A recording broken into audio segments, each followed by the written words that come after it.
Hey, hey, hey. Hey, Rita, you muted. You muted, fam. My bad. What's going on? What's up? We back. What's it? We back. ADOS California. What's going on, you guys? What's good? Hanging in there. What's going on, Esther? What's going on, Maureen? What's good? All right. Well, let's get it started. Who's getting it started? Is it me? Is it on me? It's all Y'all you. were waiting on me? Really? Yeah, This whole yeah, time? yeah. We. Oh, okay. All right, all right. Well, welcome everybody. Welcome to ADOS California YouTube channel. You already guys know how it goes down. Get with the like, share, and subscribe. We'll be here for the next. This panel will be here for the next hour, and then after then, you guys can call in. We'll have the call in period, and some of us will stick around. But for this panel here, we have specialists today. After then, you guys. Sounds like I got a echo or somebody has an echo. But for this tonight, we got specialists tonight on three of the California propositions. We're going to talk about their outcomes. Some of the outcomes we loved, some of the outcomes we didn't. And controversy and all sorts of stuff. So we're going to talk about all of that. And so let's start with our specialists. I want to just do introductions for right now. So let's start out with our specialist here to talk about Prop 16. You've seen her on this channel before, maybe 3 times before the election, right? You guys did like a 3-part going in for Prop 16. Miss Maureen Simmons, the expert on that. Just introduce yourself one more time. Where you're from and your background with Prop 16. Just a quick 1 minute. Yeah, absolutely. I can do that. I think I've done it so many times I have it down to a science. You haven't done it with me either. I haven't done it with you yet, and I'm so excited to do that. And so thank you so much, Rita, Chris, and Esther for inviting me to be on this panel. I'm so excited. My name is Maureen Simmons. I was the co-chair of the Prop 16, or Students for Prop 16 Coalition. I actually began the movement to repeal Prop 209 as a student at UC Berkeley in 2019, where I majored in political science. I'm originally from Chicago, but I felt that the disparities that Black students face, not only in the UC system, but across the state of California, was enough for me to try to repeal Prop 209. And so, yeah, that led to Prop 16. And I cannot wait for us to talk about Prop 16, the afterlife. Right. That's what we should have called. That's what we should have called this show. We said "What next?" I think, or something like that. Where do we go from here? The afterlife. All of that together. All right. Next up, Chris. Of course, everybody knows who Chris is from this channel. If you don't know, I'm really not sure. Everybody. But quickly, just introduce yourself and the how it ties into your connection and kind of background with Prop 22, which we're also going to talk about. Right, yeah. So Chris Lawson, ADOS Sacramento, ADOS California. Shout out to everybody who's here watching. If you're in the chat, appreciate you for joining. Thank you to everyone who is watching. Also, thank you to Rita, Maureen, Esther. Thank you so much. Also, got to give a big shout out to our moderators in the chat right now too, Jordan and Monica. Also, Kim and Yamoya. On the ones and twos in the background, making this a real fly, real interactive show. I am here to talk specifically about Prop 22 because it is a part of some of the advocacy that I did as a board member with Black Small Business Association of California. I'm a board member there, and as a part of that organization, we did some advocacy around Prop 22, specifically to make sure that Black folks, ADOS folks here in California were prioritized in any outcome vis-a-vis Prop 22. So that's why I'm here today. I'm here to talk about that proposition. Also, y'all know I was on the panels with Maureen over the past 3 or 4 weeks around the Prop 16 issue as well. and really just here to have a good discussion about the afterlife, you know, and Yes. what comes next and where do we go from here and all of that with respect to these propositions that were so impactful and so important to Black folks here. So this is, you know, the recap, the after, and then we're going to take it from here and go further. Absolutely. And thank you guys so much. Let's move on to Miss Esther, who's from my chapter, Bay Area.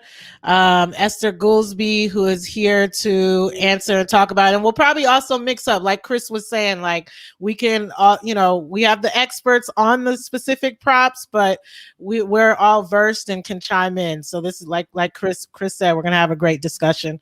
Esther, you are here though to really represent and talk about Proposition 25. So go ahead and introduce yourself and a little bit of your background kind of with that prop. Yeah, I'm so glad that I was able to do this with ADOS fam, California. Thank you, Rita. Thank you, Chris. Thank you, everybody. So I'm an ADOS parent of adult children, one that's incarcerated, and I am an SE sister with the SE Justice Group. I live in East Oakland, and I'm a community organizer. This last 2020 primary, I ran for District 4 Alameda County Supervisor, and a volunteer with a lot of organizations. And that is why I know this work with the SE Justice Group around Senate Bill, and which turned into Prop 25. And yeah, I'm thank you. Yeah. Thank you. All good. We're gonna get into it.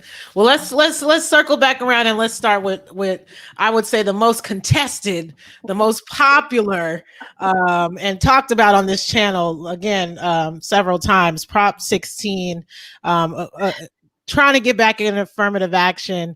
Really heartbreaking, totally heartbreaking. A once in a generation thing that could have happened for us.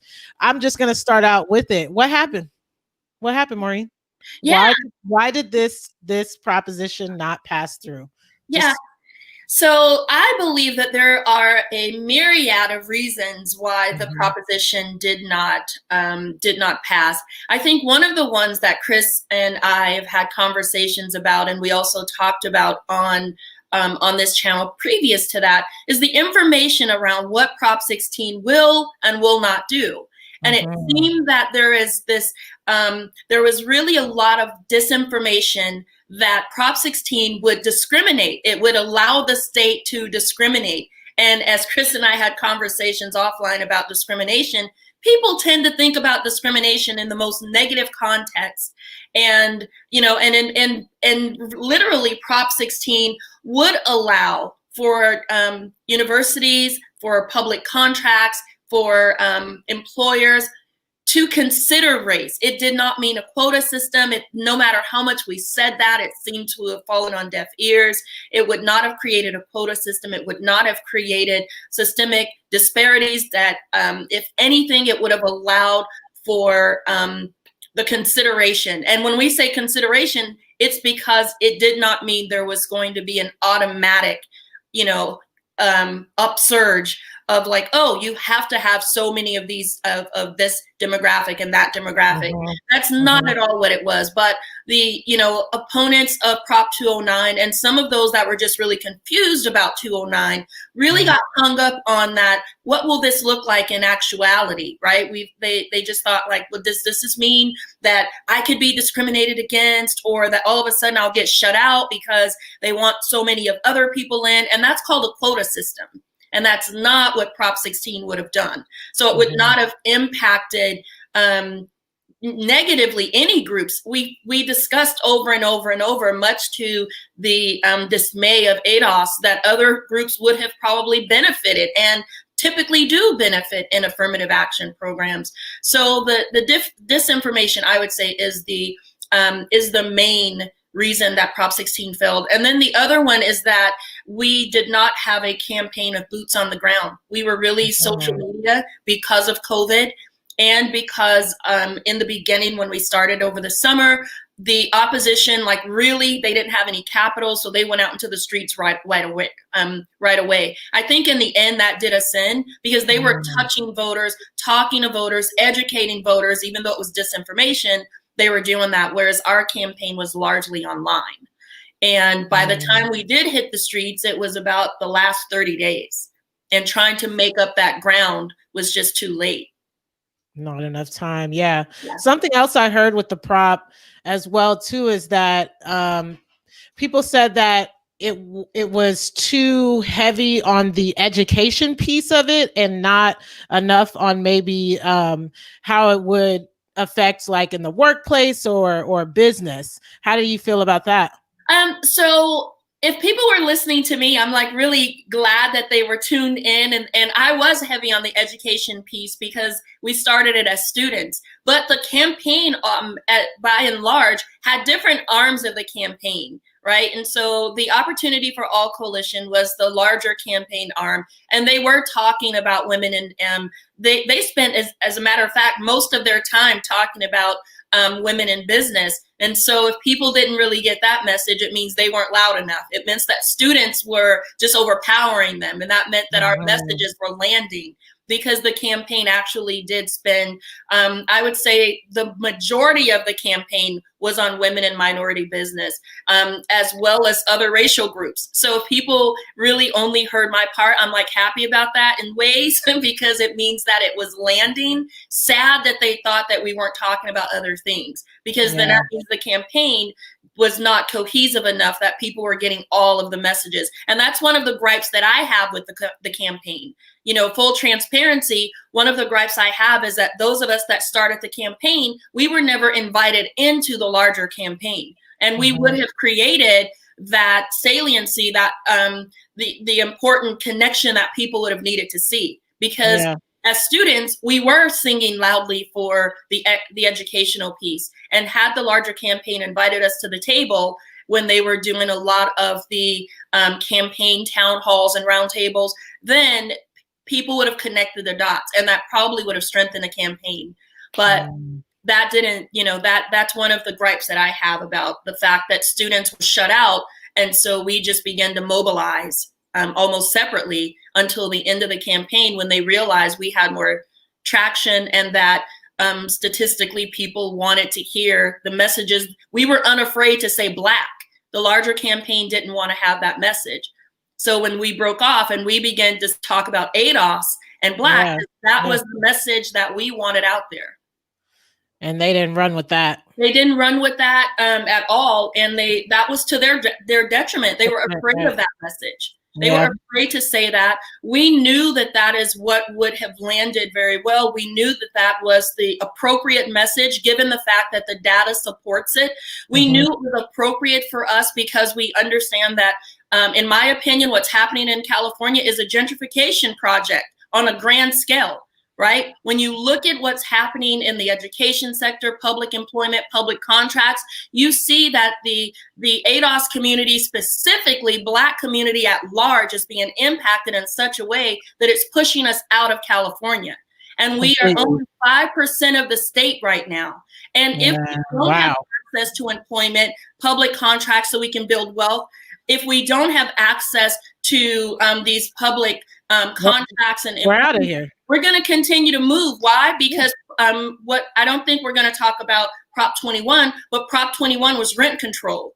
Right. And that went all bad too. That was out. And so when you look at the propositions that failed, I think for ADOS, we have to really take that seriously. Beyond Prop 16 is what's the message that was sent in this election? When you have Prop 15, Prop 16, Prop 21, you have these, and 22 passes, which is one that says, oh, we don't want you to have a livable wage and health care and all of these protections. We want you out here suffering and working until your liver falls out and then paying all this rent.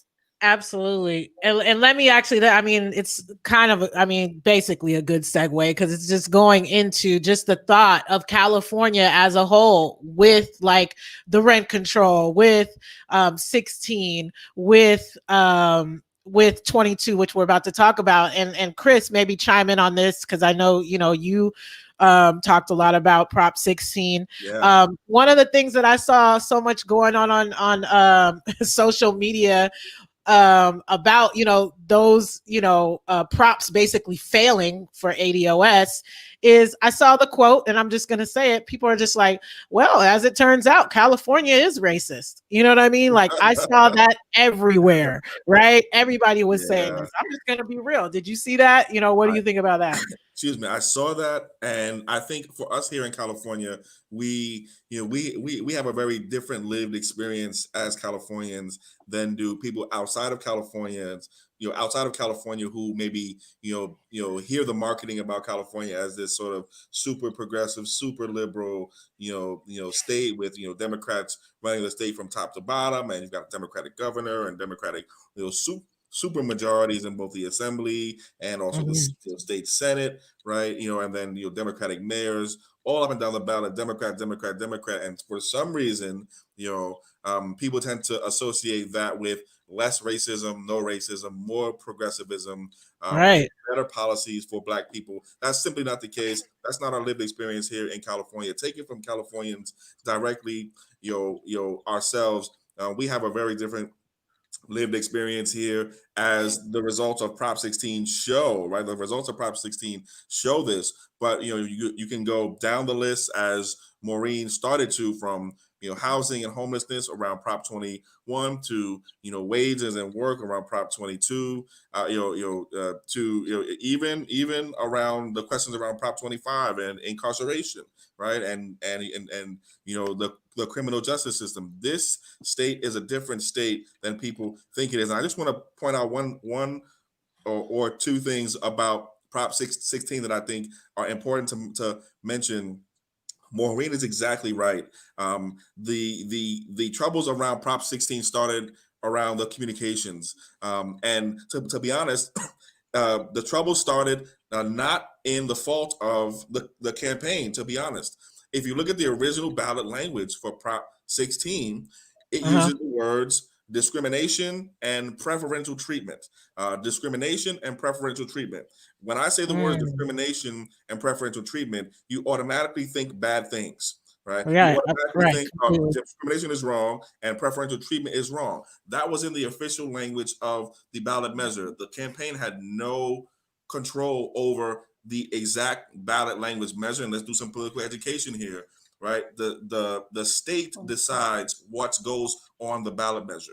The state decides what language you see on the ballot measure, not one campaign versus another. The state Another decides campaign. what Yeah. language you see. That's the after work. Right, right. You can only do so much. Right. The Right. campaign has to, depending on the language. And here, the campaign started off in a bad position because it was discrimination and preferential treatment in the original ballot language. Another thing to touch on and to highlight. Let's do more political education, right? This is ADOS California. This is the ADOS movement. We do political education, right? Let's talk about how your ballot measure actually gets to your actual ballot. You have a couple of different ways you can do it. You can go through the legislature, or you can go directly to voters and get a whole bunch of signatures and then get it on the ballot. In this case, Prop 16 went through the legislature first. It was originally ACA 5.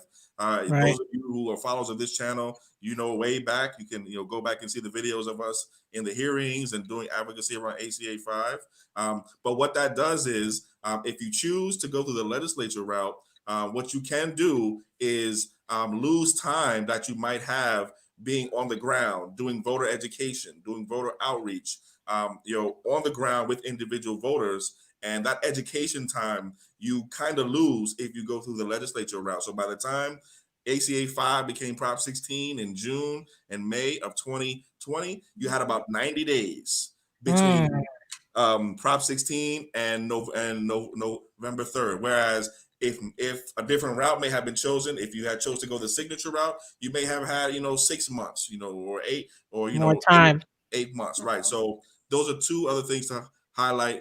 That ultimately I think brought the proposition down.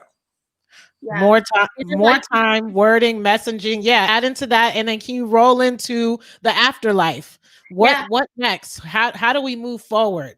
And I want to say and amplify what Chris said, and also the fact that we were in COVID-19. We were in a time where we were in shutdown, right? And so I think that even given that it was a 90-day campaign, had we not been on a statewide stay-at-home order where, our campaign was really by and large trying to adhere to that stay-at-home order and not go outside and not put people in situations where we were holding outside rallies and those things, I think that also played a part in it, because if we had been in a normal situation, not COVID, and we could get outside, our campaign had more financial backing than the opposition. And I think this would have looked a lot differently, because then we could have done things that were out in the public. We had over $20 million.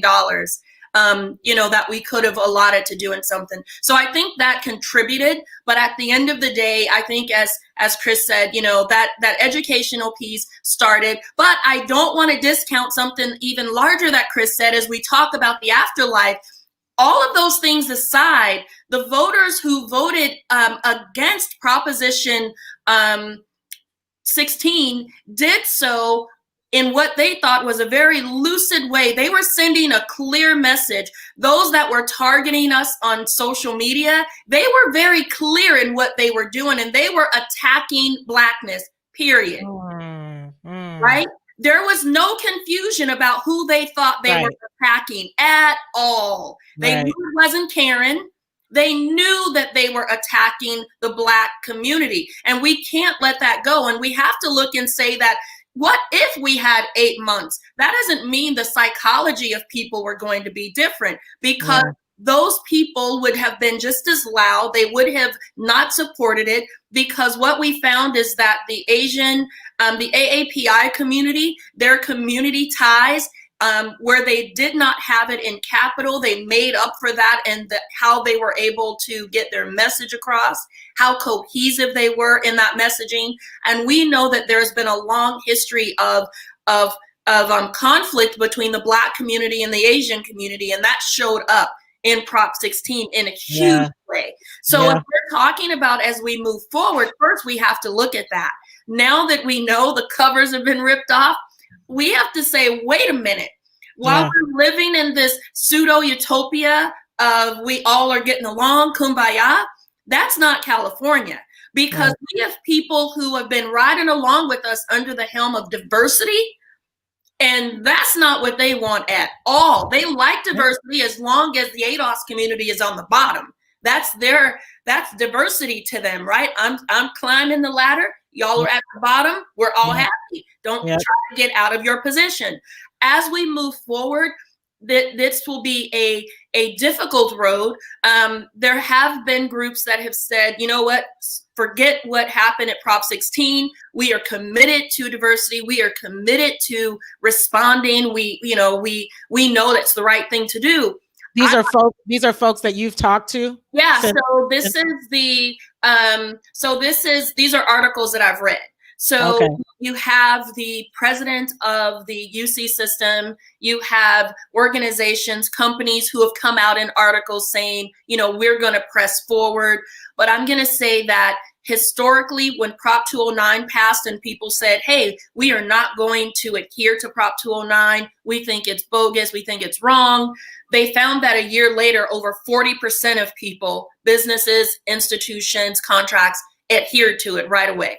That even though publicly they were saying that they wouldn't, they began to right away adhere to it. And those are some of the pivotal cases that came right in the aftermath. The high voltage San Jose case, that one was really important, because when we talk about businesses and contracts, from the time that Prop 209 was passed in 1996 till today, ADOS community, or I like to say ADOS because I think when people in California say minority, that's like a lot of things, but I'm going to talk about Black businesses.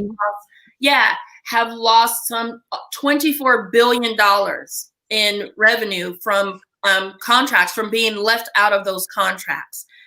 $24 billion in the last 25 years. That's $1 billion a year. And so let's talk about moving forward. That means that in those public contract sectors, those small businesses, minority businesses, Black-owned businesses, that means that when there is a public contract, we cannot put pressure on the state to say, hey, listen, you're not offering enough of those to ADOS contractors. We can't do that because they're going to say Prop 209. We cannot differentiate. And so this is the harm that Prop 209 does, is that it does not allow us a lot in terms of holding anyone accountable when we're not doing so well. I say no inclusion. There's no one, because if it's at the government level, they're going to shield themselves with Prop 209. That's what we heard before Prop 16, and we're going to hear that after. And here's the thing. Now that the opposition is activated, Rita, what will happen is that even if you have organizations that say to themselves, forget that, we think it's the right thing to do, you could have people, whistleblowers, that will come along and say, whoa. You're discriminating against me. Prop 209 says that you can't do that. And so even if you have organizations that, pretend that they're going to do something, they would be breaking the law. And they did. Yes, they would be breaking the law and leave themselves open to litigation. And any whistleblower who is in opposition, who gets wind that they're doing that, could highlight that. And then now they're subject to litigation, and I don't think businesses are going to ride for us like that. They didn't do it with 209. They're just saying a lot of things because it sounds politically correct. I don't believe they're going to do it, truthfully, because of it leaves them open to legal claims. I believe that. I completely believe that. And when they don't have to do something, they ain't doing nothing. Right. And when they might end up in court, why would they do it?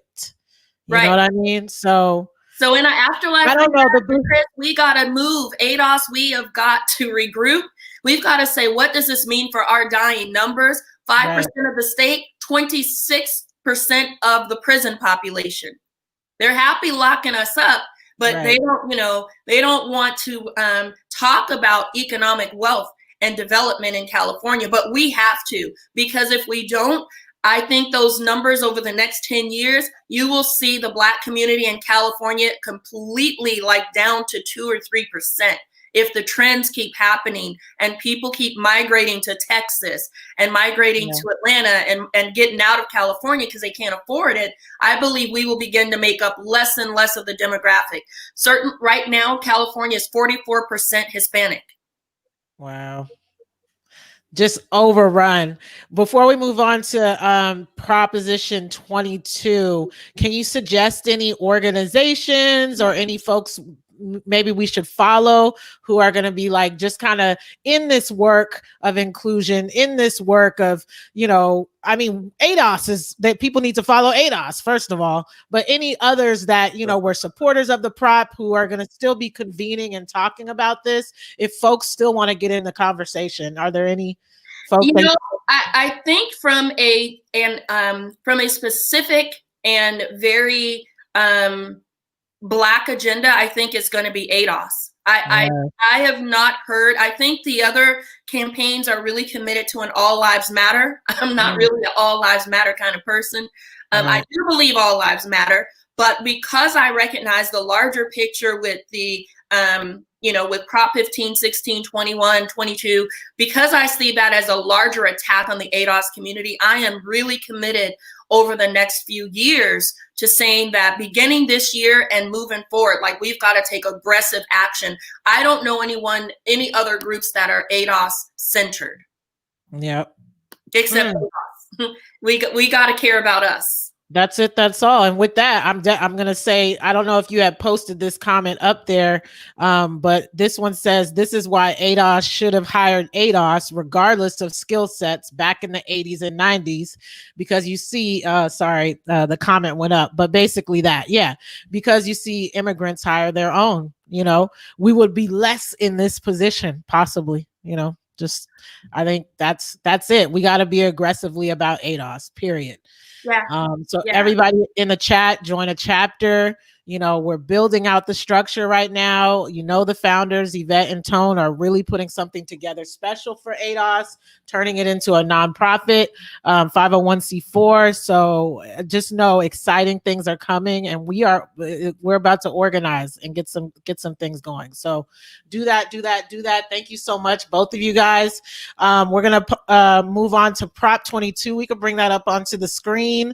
Prop 22 was our big companies, Uber and Lyft, and with their money, they won. So ADOS took the position of voting no on this proposition, app-based drivers as contractors and labor policies initiative. But the big folks had the big money. Uber, Lyft, rideshare, apps, to keep rideshare, folks as independent contractors and not as employees, where they would have to provide them with health care, provide them with other help with insurance, right? But they won out. What was the percentage on the difference there? How much did they win this prop by? I think this it passed. was was it 60? This Or was it close? 50? 42-58. 42-58. If you can hear me. 42. 42-58. So 60. Yeah, we can hear you now. Okay. 60-40. Okay, so 60-40. 60-40. That's somewhat close. It's a 10%, 10% there. But so this was a big one, right? For ADOS. We have a lot of ADOS in the community that do rideshare. I've done it before. Uber Eats. I'm not gonna, no shame over here. It is what it is, right? No shame. ADOS life. Right. ADOS life. This is what it is. We got to do some things strange for some change. All right. I'm too much tangent. Sorry. All right. With that one. What did you say? You said you're good.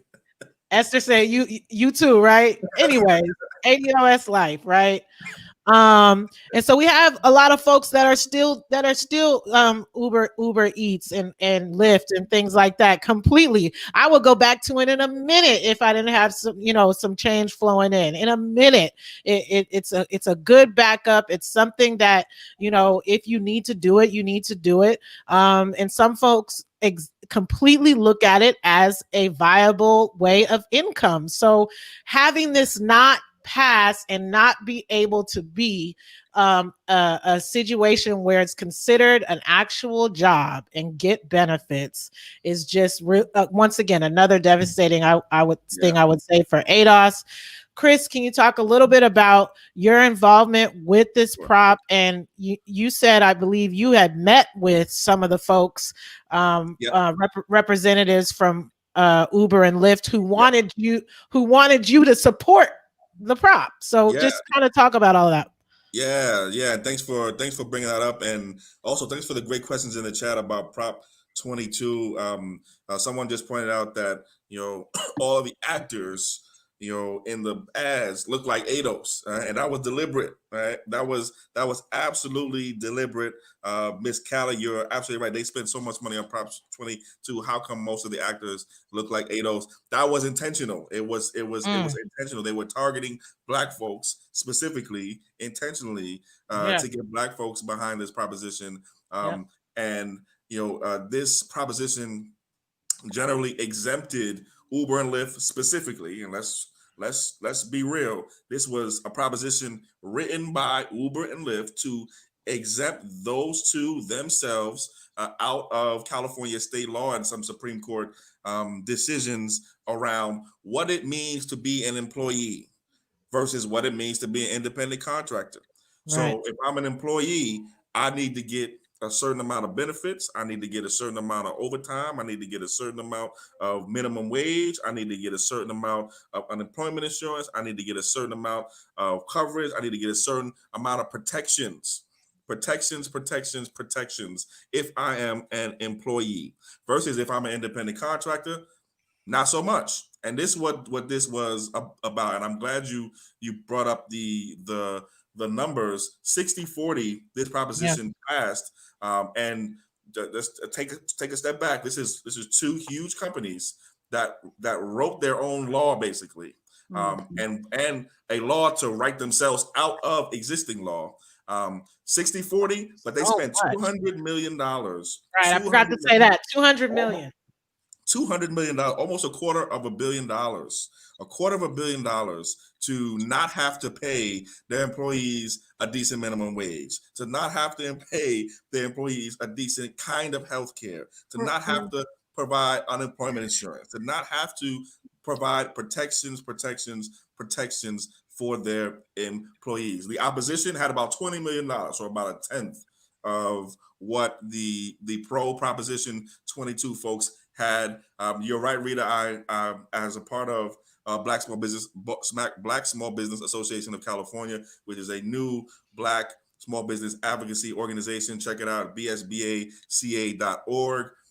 We had outreach from consultants representing Uber and Lyft, who wanted the support of, or at least the non-opposition of BSBA around this specific proposition. Excuse me. We had 2 meetings with the team from Uber and Lyft, and we asked them some really, really tough questions, specifically about how this was going to either benefit or not benefit both Black businesses and also Black workers.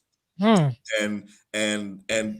if you remember, in about May or June of this year, there was a very public letter that came out from Black Uber and Lyft gig employees, just eviscerating the Uber and Lyft management for not providing adequate care around COVID-19, not providing adequate wages, not providing adequate protections for themselves as drivers.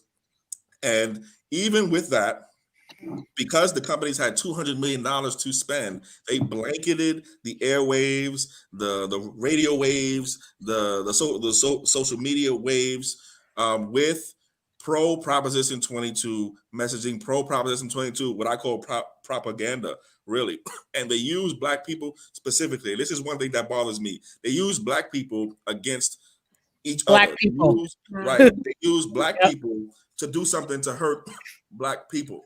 And some of the conversations that we had with Uber and Lyft, some of what they said was, well, we're going to, if Proposition 22 doesn't pass, we're going to leave California. We're gonna pick up our ball. We're gonna go home. We're gonna not provide. You're gonna lose all these jobs. You're gonna not have coverage and not have nobody, being able to drive Uber and Lyft. And people are not going to be able to get around. They threatened. Yes. With you, the Black community, if this did not pass, they threatened us. Part of our response was, one, well, as advocates for Black business, there ain't really no Black Ubers and Black Lyfts. So maybe if you leave, maybe there might be some Black Ubers and Black Lyfts that grow out of that. Maybe because you have a monopoly and a duopoly over this market, maybe you leaving is not such a bad thing, right?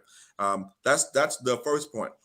Second point is they said, well, if Prop 22 passes, we will do, more for healthcare. We're going to give, more healthcare, quote unquote, more. We're going to give more of a minimum wage, not a living wage, but a minimum wage, and we're going to do more for our drivers if Prop 22 passes. Well, our question was, if these are such great things to do, why not do them right now? You can you just acknowledge the fact that you can do more for your customers, for your drivers, and you're not doing it. Do it right now. Why do you have to exempt yourself out of a law that protects, and Supreme Court decisions that protect people from bad business practices? Why do you have to be exempt from that in order for you to do the right thing? One thing people don't talk about is so we're in COVID-19, right? A lot of us went to, lost our jobs and had to go to EDD and, get the unemployment. Well, Uber and Lyft's employees, gig workers, had to do the same thing, right? Because a lot of them lost business because businesses closed, restaurants closed, activities closed. People aren't going from here to there as There. much anymore. And so, because as an Uber and Lyft employee, you are dependent 100% on the demand for your services. Meaning, if nobody wants to go nowhere, it's not like you get paid. You don't get paid if nobody wants to go nowhere. So you effectively lost employment because of COVID-19 and because of the government shutdowns. Well, as a gig worker, and thank you to the state, I was able to go and get some unemployment insurance as a gig worker, and I'm using myself as an example here. Well, Uber and Lyft don't pay into unemployment insurance though. So the state of California had to take out a loan in order to pay Uber and Lyft's employees Ridiculous.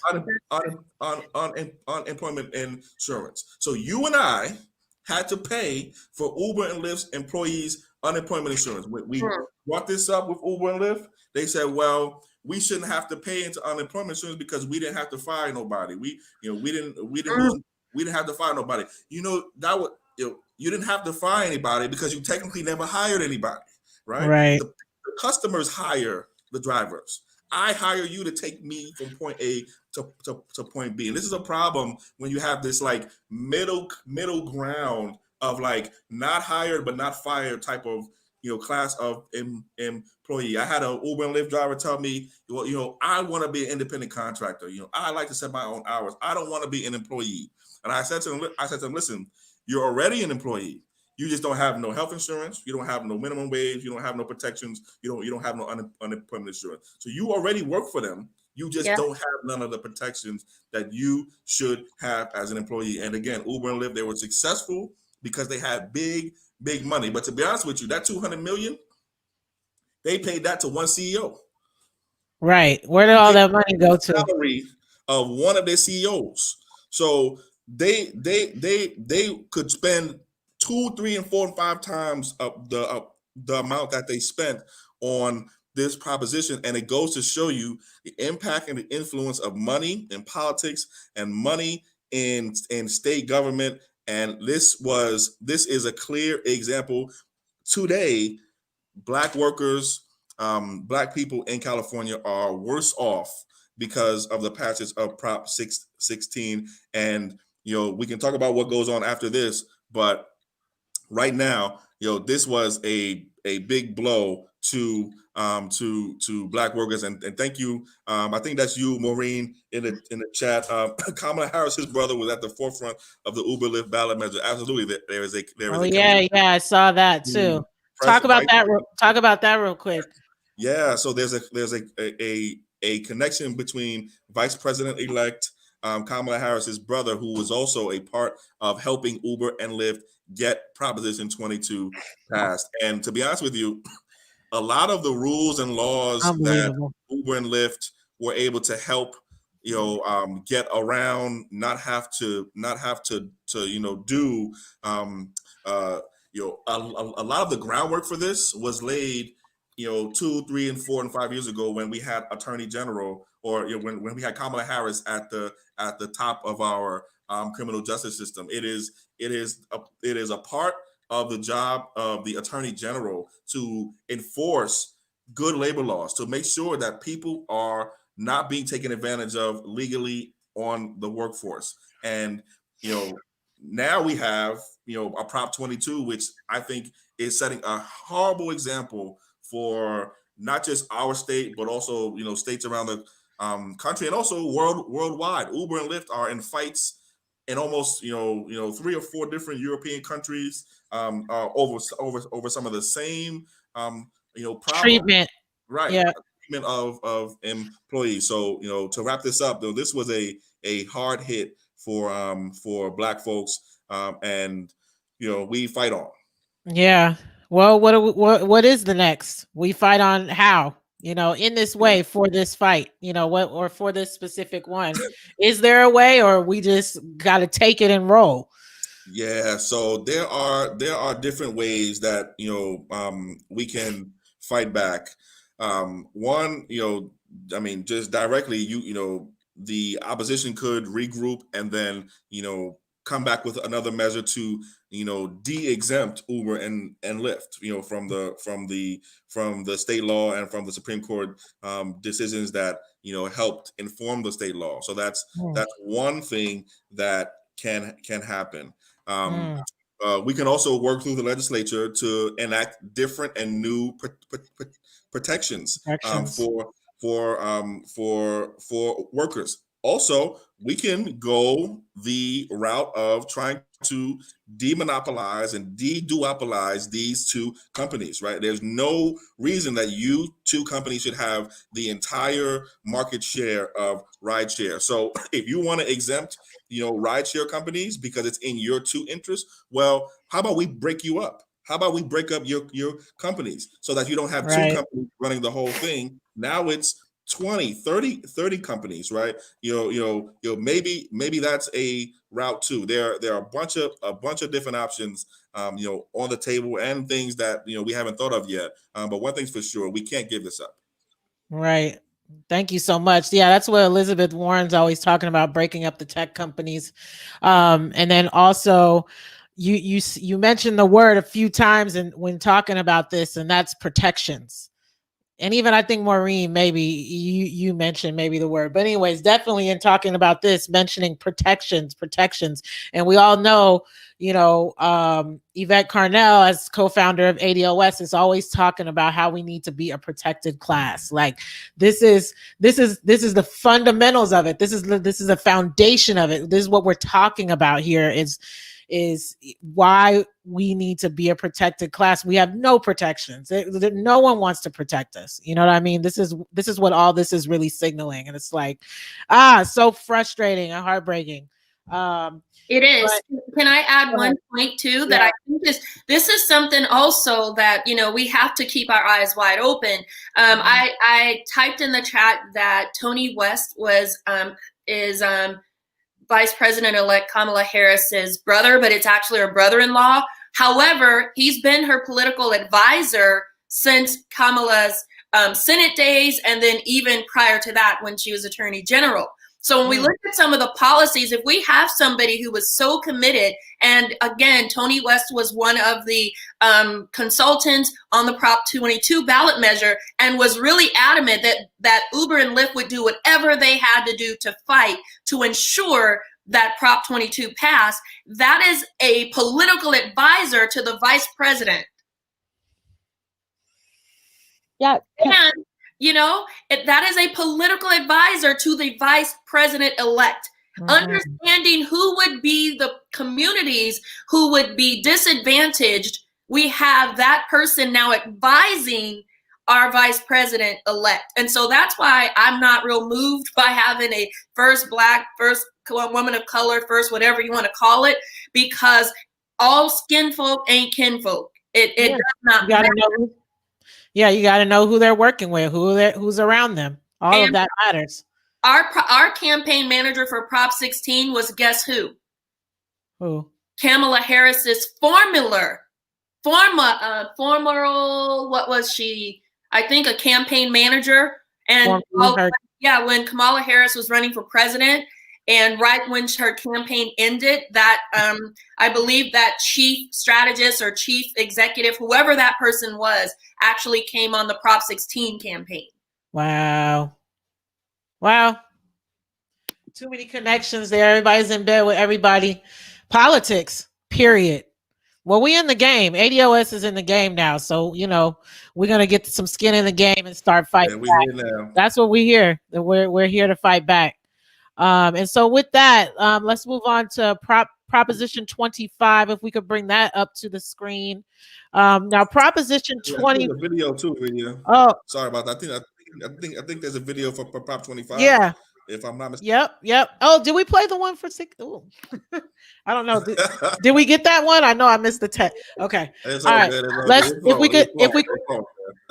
we could throw the video for Prop 25 real quick, and then we'll get into it. Its note on Proposition 25. Nearly 1 in 2 ADOS community has a family member in prison. Don't let them confuse you by saying Proposition 25 will just end money bail. Proposition 25 will put Californians on a path to more incarceration, further entrench the racial bias in our pretrial system, and actually increase funding for policing. Yes, currently judges will set a high bail, keep people locked up. Proposition 25, they could order someone to be locked up because of their past, because of where they live, without even setting a bail amount. No bail is given. Our ADOS community needs policy that reverses mass incarceration, not one that reinforces the system and makes it work. We can reform the bail system, but this is not how. Vote no on Prop 25. It's no on Prop. All right. And the Oscar goes to great job, Esther Goolsby. Esther, how you doing? Finally you get to speak. You've been quiet for the whole 50 minutes. I knew I could do that. I mean, now it's live. Right. Well, it's your turn. Swear, I unmuted so many times. Oh, did you? Shoot, you should have just jumped in. Sorry about that. Didn't catch that. But well, let's talk about it. Can we bring the proposition, the slide though, up about Prop 25? And let's talk about it. So this is the replace cash bail with risk assessments referendum, right? And so the vote yes on there again was the recommendation of ADOS California. Of course, you just watched a video where it said no. So just to kind of explain that, so again, the ADOS California position on it was to say yes. And that is voting to uphold the contested legislation of Senate Bill 10, which we'll talk about in just a second, which would replace cash bail with risk assessment. And then no, which we watched the video about, is to repeal the legislation of SB 10 and keeping in place cash bail. And so this was kind of like a back and forth. Chris, you'll probably pop into this one too as well. As the ADOS Bay Area chapter, as advised actually by Esther Goolsby, with her background on criminal justice and money bail reform, suggested that we actually go no. So the ADOS Bay Area chapter actually took the position and created that video that said to say no. So my first question really, if you didn't know, it did not pass. So it was a no on Prop 25. But with that, Esther, can you please, why are you guys laughing? Is something going on in the chat? No. No, okay. Just because I said you guys was going back and forth, you guys could talk about it. Hash that out later, okay? Figure that out.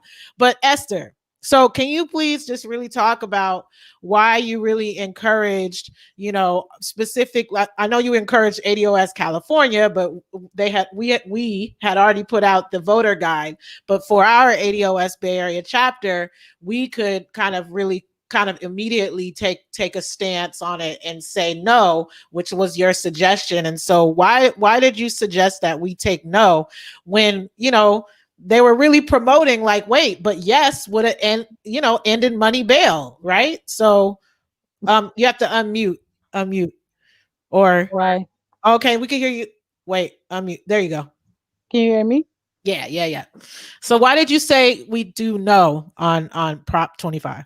Yeah, thank you for that. And I think me and Chris, we'll hash it out. But I just want to say that I'm an advocate, right? So when I know that it's injustice happening, I'm gonna like push and push and push, especially if I had something to do with it. So my work goes all the way back to like 2018, and it's not just me. So SC Justice Group, Dignity and Power Now.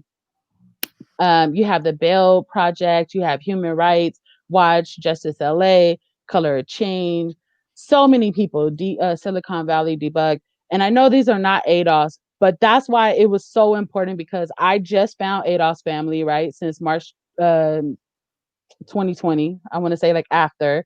But it is so important because I have an incarcerated loved one. My son is incarcerated, and doing this work on SB 10, Senate Bill 10, where we put all these years, right? And it was risk assessment. It was it also had safeguards, right? Because we want the ultimate goal to happen. We want our loved ones to come home.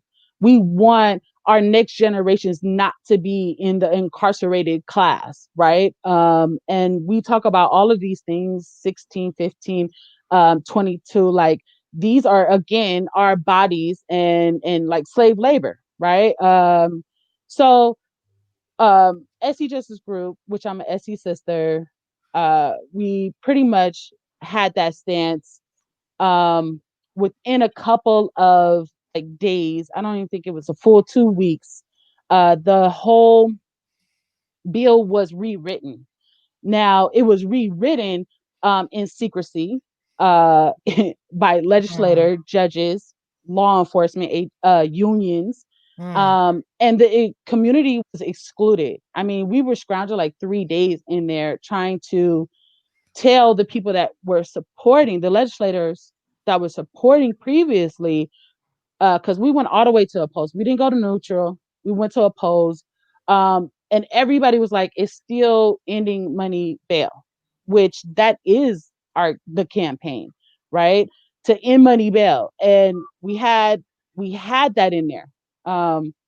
We know that we no longer want, right, the criminal justice system, again, like I said, to use bodies. Not even that. It's like, even though the risk assessment, the whole industry is led private companies, foundations, hedge fund billionaires, the same ones that's probably supporting Prop 22 and for 16 to fail. We know that all these connections is the same, and we're done with it. So 25, it would have allowed, right, the judges to expand their power to keep our incarcerated loved ones at longer periods, before even being convicted of a crime, because you're supposed to be innocent, right? That's what they tell us. It would have required the use of your race, your gender, social economic bias, and we already know that this is the same stuff. And they're like, we could protect their future. They already tried to, you know, hold ADOS bodies. Almost every law, right? It is always that. It's anyway. I don't want to get lost. You know But how I talk. It's gonna keep going because it is all connected. We don't need any more surveillance. We don't need them to put monitors on us. It's all that's being humane, right? right.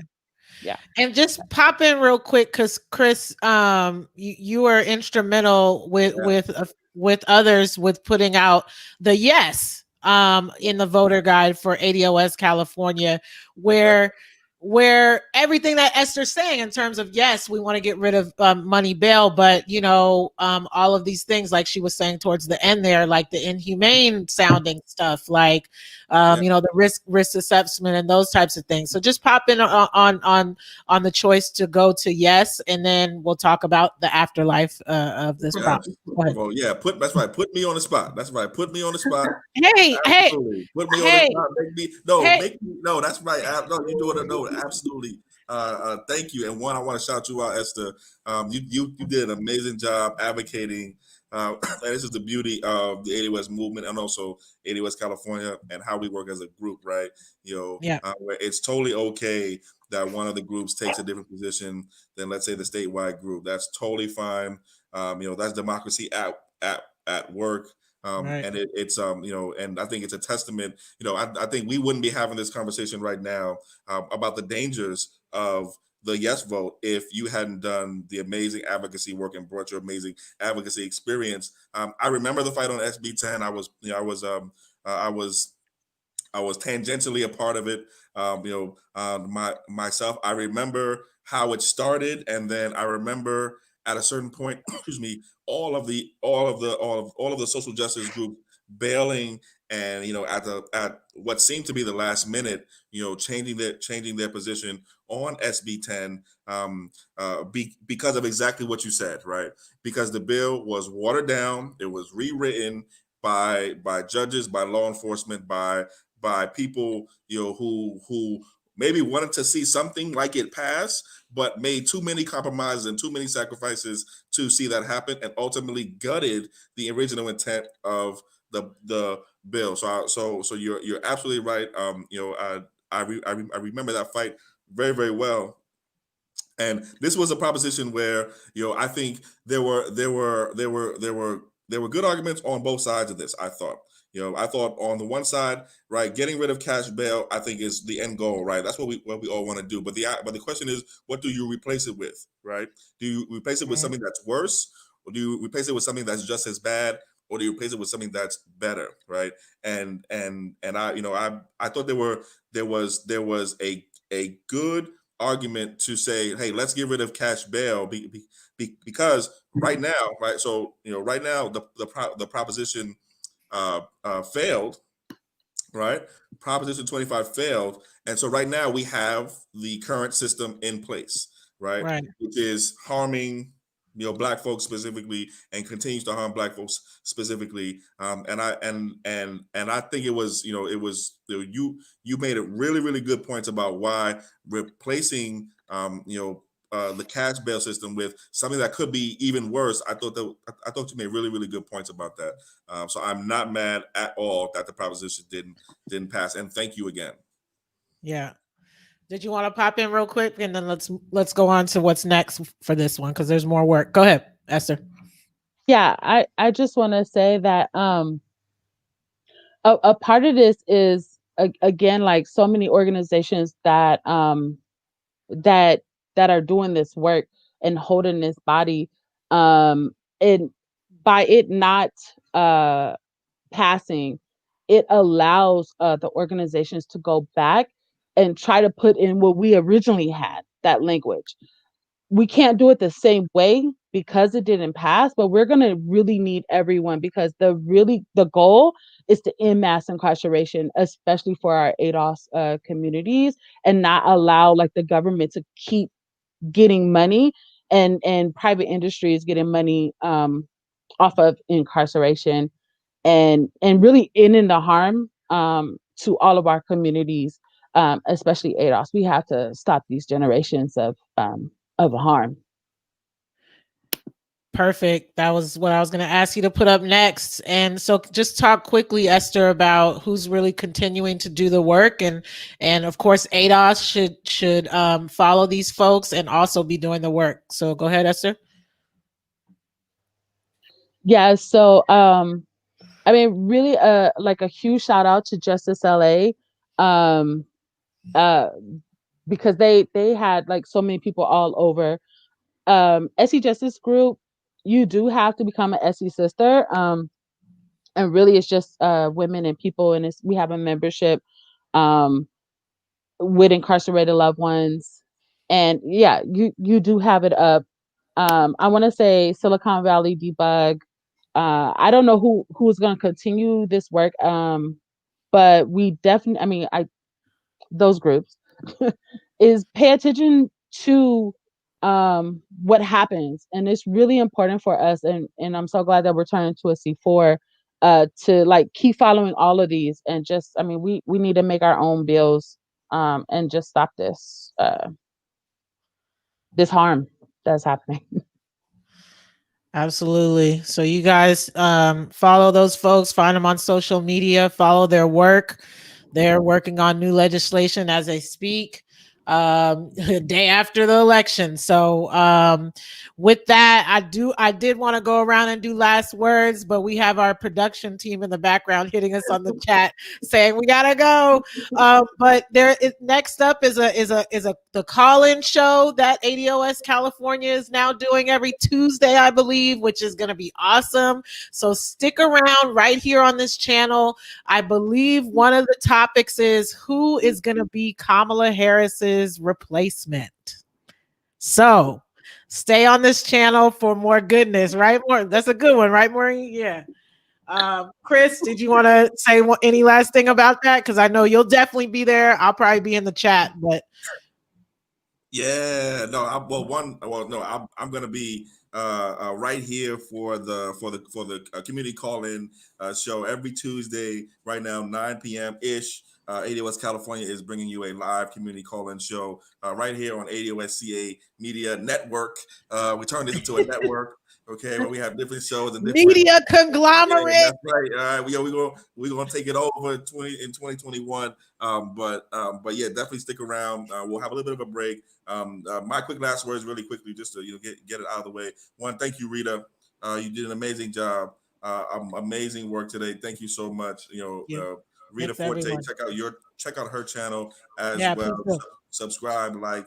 Maureen, thank you so much for all of your work, all of your activism, all of your movement building. Thank you so much. We wouldn't be having these conversations without you. Esther, you're awesome. You're an amazing activist. Please run again. Also, Yes. you should be elected. We want people like you in elected office. And also thank you to I gotta give a shout out to the folks in the chat, our moderators, Jordan, Monica, whoever else is moderating. Thank you so much. Also, Kim and Umoya from ADOS Sacramento on the ones and twos here. Absolutely. And again, you the viewer, you the guest. Thank you for doing political education on the late night tip with us here in California. And that's my last words. Perfect.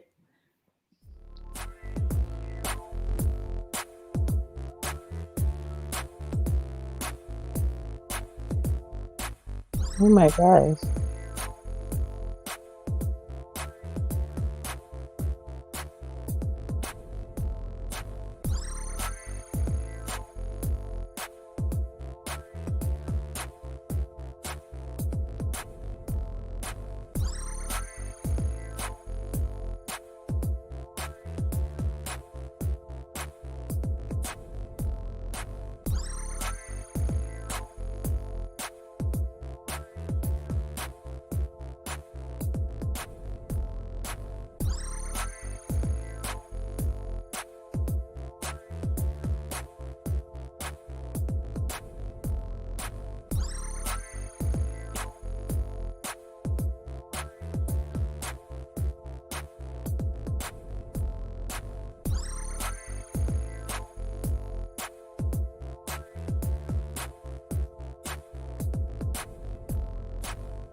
We're back. What's up? What's up? Oh, yo. Yeah, I heard that show was fire, Sam. Yo, that was fire, bro. Information, That that's was for fire. Well, next time I got to get up on Shout that. out to Rita Forte and the whole family. That was fire. Make sure you check out the playback for sure. That was fire. Definitely. So what's up next on the agenda? We're talking about everybody, the hot topic of the moment, Miss Kamala. Woohoo. Should I think I have something from Governor Gavin Newsom to play. Should I play that for the fam? It's about play that. Okay. Let me know if you guys can hear it. All right, I think it's queued up. Here we go. Army White, Politico. Can you guys hear that? Yes. Okay. Hey, Governor, thanks for taking my question. I know you're not going to tell us who you're considering to fill Vice President-elect Harris's Senate seat, but I was hoping you could give us a sense of the timing. Is this something where we can expect an announcement from you in the next couple of weeks? Do you need to wait for Senator Harris to officially give up her Senate seat? I know a lot of people are curious about just the timeline on that. Yeah, no, and I appreciate an understandable and appreciative question. Look, no timeline's been established. Process is just beginning to unfold. We just got word that the race was called by everyone but the current occupant of the White House. Obviously, we have to work through those issues and get to the point where we can make some determination. Obviously, I want that determination to be made on the basis of where Vice President-elect Senator Kamala Harris is vis-a-vis her own timelines and needs, and we'll work through that as we are working through the cattle call of considerations related to what's the profile, right choice to replace Senator Harris, and when is one part of that decision-making process, who is perhaps the more challenging part of that decision-making process. I want to make sure it's inclusive. I want to make sure that we are considerate of people's points of view, and we are in the middle of that as we speak. But I'll be honest once again, and I don't mean to deflect, but I just mean to be as transparent and forthright with you. My weekend was not focused on that. It was focused on seeing these case rate numbers go back up. And I'm concerned about that. 3.7%, 14-day positivity rate may sound great compared to most other states right now. But again, we were at 2.5% on October 19th. And we're starting to see people, again, take down their guard, take off their masks, begin to mix outside their households. We're seeing some early indication related to Halloween. I'm very sober about that. And that's what I was elected to focus on first and foremost. We'll get to that important decision on the Senate. But right now, that's our top priority, is addressing this issue. All right, fam. So that's from Governor Gavin Newsom, who did sign AB 3121. Props to him. He did. So I do have a He did. I do have a COVID-19 slide that I could show at the end of the program. But I know right now we want to get into Kamala Harris. So Chris. Yeah. So what's up, man? Take it away, bruh. Oh man, well, one, thank you for bringing that clip. I didn't know we had that clip of Governor Newsom addressing, the when of the pick and not so much the who of the pick, right?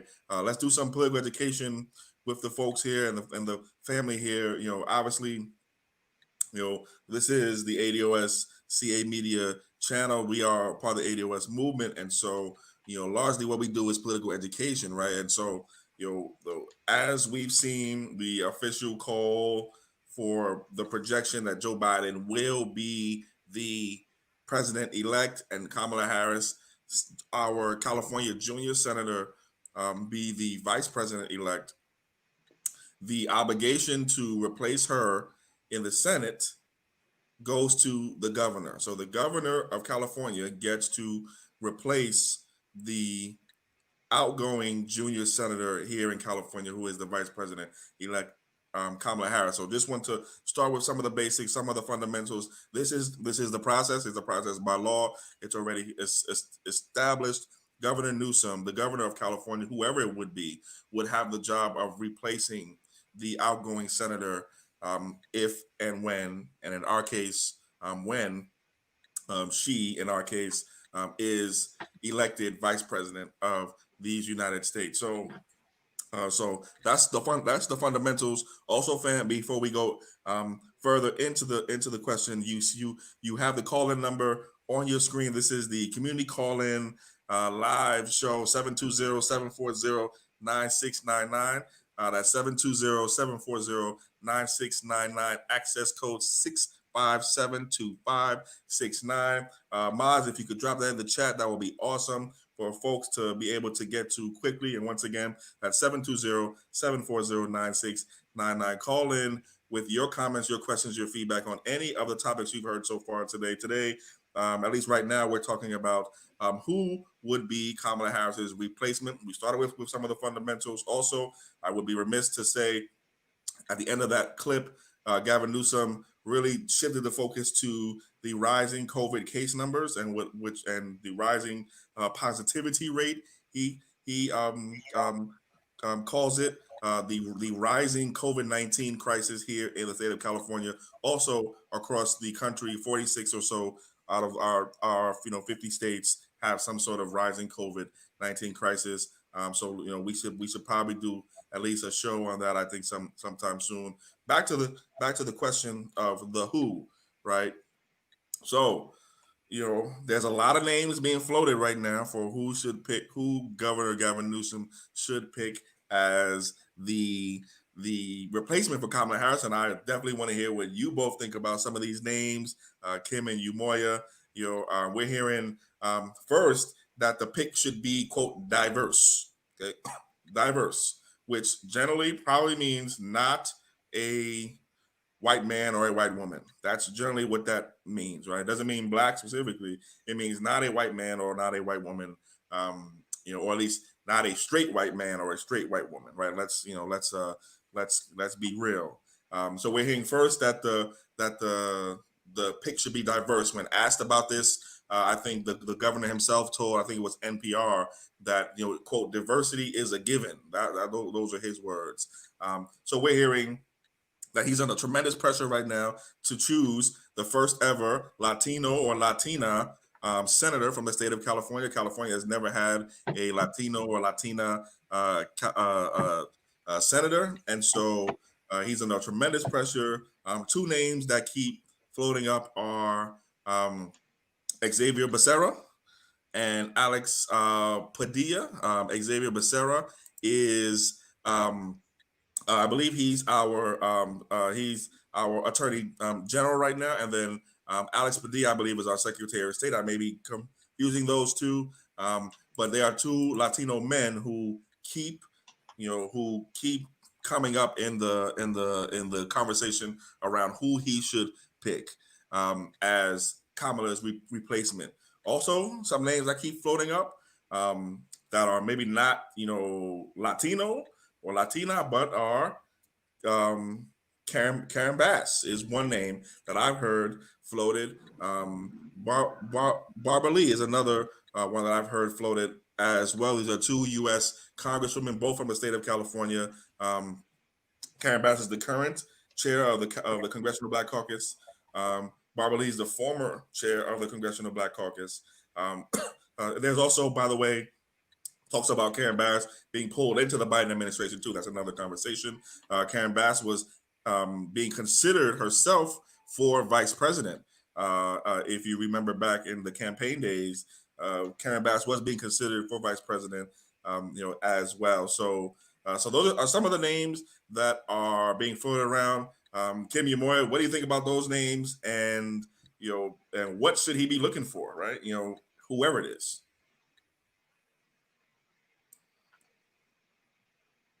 I'll let you go, Kim. Oh, you let me go.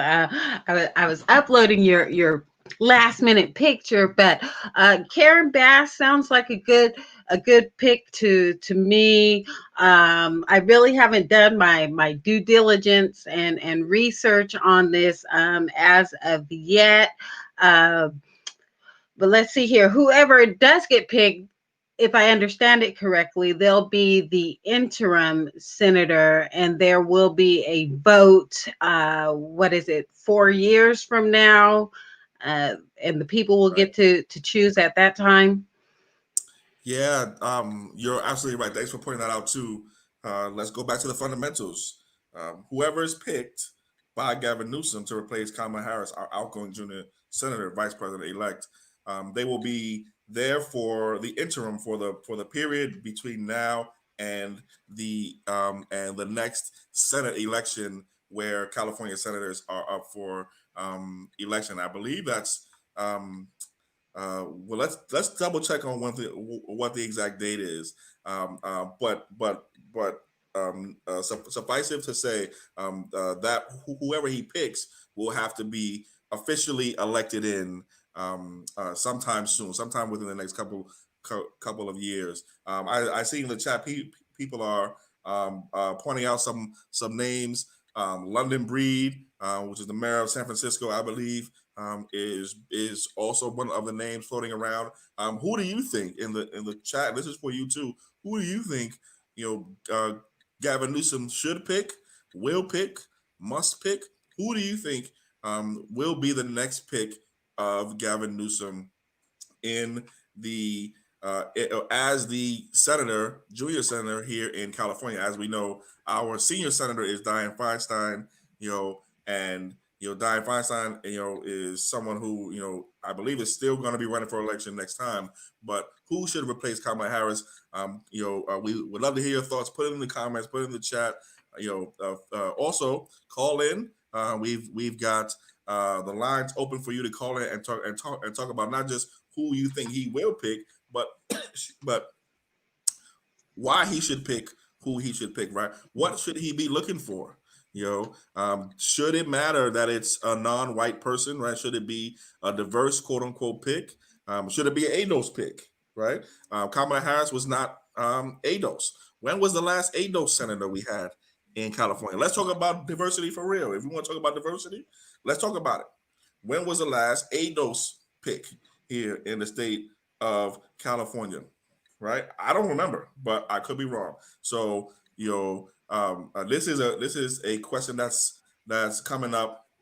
We don't really know, who he's going to pick. You heard from the clip earlier the when, right? So the when, Gavin Newsom says he's focused right now on, the COVID crisis, et cetera. But he will have to make a choice very, very soon. I see some comments in the chat coming up. Barbara Lee, because she has openly saying that she supports reparations for ADOS since HR 40 is in the Senate. We need an ADOS advocate in the Senate. Very, very good point. Barbara Lee is a supporter of reparations. She's also a supporter of the congressional bill to study and develop reparations for African Americans, also known as HR 40. The Senate version of HR 40, introduced by Cory Booker in May of 2019, is called S-1083. It's basically a carbon copy of HR 40. And so whoever this pick is will be going into the Senate. They will have to deal with S-1083 and, possibly also working on reparations legislation. One question that's come up also is, right now, the current administration, Kamala Harris is a co-sponsor on S-1083 right now. She has co-sponsored the Senate bill to study and develop reparations for African Americans. But she's going into the White House. Technically, the president himself has the power to create an HR 40-like commission without Congress. That is something that he can do with a stroke of a pen. He can do that with an executive order. Will we see something like that, in the next administration, because we have a Kamala Harris as president? Joe Biden himself is on the record having some mixed comments, let's be honest, some mixed and sometimes not very, supportive comments of reparations, but he is committed, I believe, to supporting at least HR 40 on the record, if I'm not mistaken. So lines are open, fam. We want to hear from you. Thank you, Jordan. 720-740-9699. Access code 6572569. Who should be Kamala Harris's replacement in the Senate? What should he be looking for? Have we, and someone had this in the comments in the chat just a minute ago, have we ever had an ADOS senator, right? Have we ever had an ADOS senator in California? Moya, do you remember one? Kim, do you? Mm-mm. Now, is this something that we could mobilize behind? Make phone calls, emails, sick Ice Cube on him, try to influence his pick. Well, the answer to that is, I think, a definite yeah. Just depending on, like, first we have to figure out what we want first, right? So like, what are we looking for? Is it, or do we want an ADO senator? Like, can we, I think that's a place to start, right? Yeah, I think also we have to think about too is, our population as ADOS here, right? We're about 6% here in California.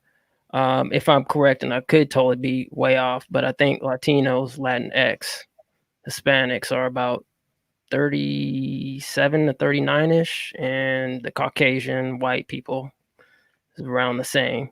So, and I think if I'm correct, Asians of Asian descent is around like 14. I think I could be off about those numbers. So, I mean, that's something that we have to think about, in terms of competing with, this upcoming Senate, who's going to be replacing, Kamala Harris. So that's just another strategic thing to think about. How are we going to mobilize, ADOS people, also Black immigrants into this struggle, and our allies. Right. Yeah. No, absolutely. Great point. Senate wise, we haven't had very many Black, senators, in the United States Senate, just generally, just from the history of it. And I think, I don't know if California has had an ADO senator, and I'm glad now that we are actually talking about ourselves in these terms, right? Not just, a senator who is melanated, right? Or a senator, who, is Black, but like, are we, like, we're looking at like lineage right now, like that type of representation, I think, is super important. All right. So hey, Chris, yeah, I got a call, brother. We got a call. Come on. Get it in.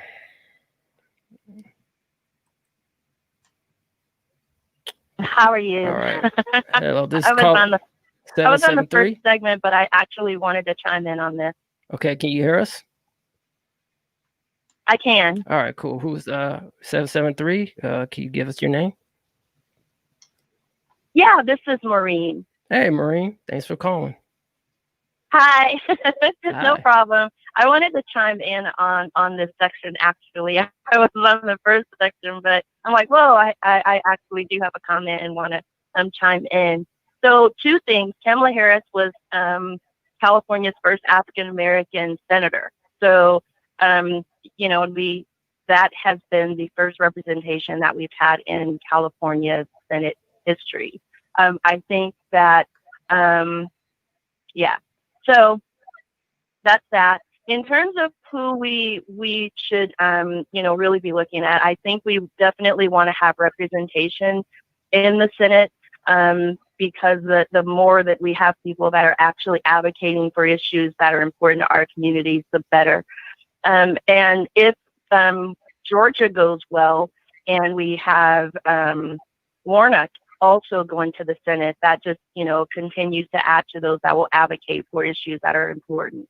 But in terms of California, what we can do, I will say that while the diversity that the governor is talking about in terms of, wanting this diversity, I think it's incumbent upon us to really give ideas to the governor and to reach out to the governor and to advocate on behalf of who we would like to see in the Senate, because although the governor is making that choice and appointing a person, this Kamala Harris's position was actually elected. And so I think it would be appropriate to contact the governor and to, as the people, say, listen, had this been a seat that was going through an elective process, this is who we would have elected. And now that you're making an appointment, please consider this person as someone to represent us. Great point. Great point. Chris? Yeah, great point. Yeah, no, great points, Maria, and thank you for calling in. Thank you for obviously, joining us on the first part of the show with the panel. And I think you're absolutely right. Let's talk about the advocacy, right?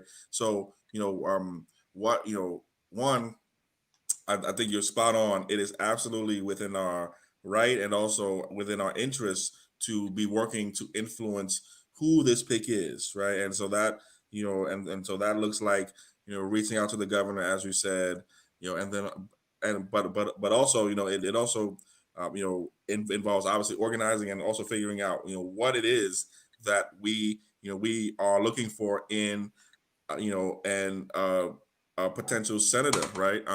What other than the fact that this person may be Black or African American or ADOS, right, as we call it, right? What else? And I actually want to put this question to you. What else should we be looking for in a diverse candidate, in a Black candidate, or even in a non-Black candidate who we might want to see? What kind of things should we expect, or want to see on their record, or what about them other than their identity should we be looking for?